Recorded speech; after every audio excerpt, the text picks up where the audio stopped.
So today I was reminded that I need to showcase an updated version of my armor regen build, and this is a damage build on top of that with regen. Before, we used to run a talent called Intimidate, and I'm going to compare these two chest plates to show you why we're no longer using Intimidate anymore so you guys can understand. Now let's match these chest plates. Now, Perfect Intimidate got nerfed to the ground. It used to give you 35% weapon damage for just having bonus armor. It no longer applies that. You need to be within 10 meters of the enemy for it to stack to get 5% weapon damage. We don't want that. So we swapped that out and went for Unbreakable. Now with Unbreakable, you automatically get 95% of your armor back when it gets depleted. So the more damage you take, boom, you got a second life. And what we did with that is combine that with the Picaros mask, which is an exotic mask, best in slot to have for anybody that's trying to run a hybrid tank build 1.5 or 2 mil, 1.9, whatever.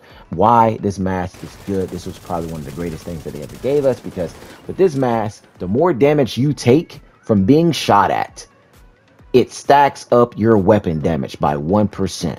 And on top of that, if you get hit by burn sticky or taking too much damage, it drops a healing cloud called Purge, which removes all stacks and status effects, dropping a healing cloud, which restores 5% of your max armor for 10 seconds. So imagine combining something like that with an armor regen build. Our armor regen is sitting at 65k.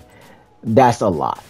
And for us to be a walking tank on top of that, we have 53% critical hit chance and 146% critical hit damage. I advise you guys to use it with the Lady Death. The only way you can get the Lady Death is by having Warlords in New York, of course.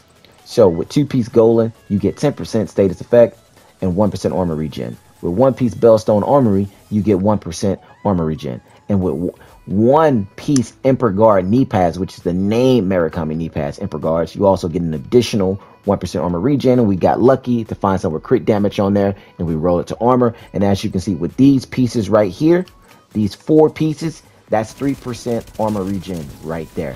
On top of that, we combined that with the new Picaros holster, which gives you 15% weapon damage, which is one of the new holsters that we just got.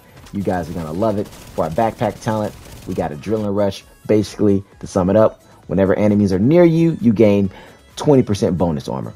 The Lady Death is best in slot. On top of that, why? Because, hey, the more you move around, the more stacks you build up, the more damage you're going to dish out and get a 20% movement speed on top of that. This is the updated version of this regen build, and I hope you guys enjoy.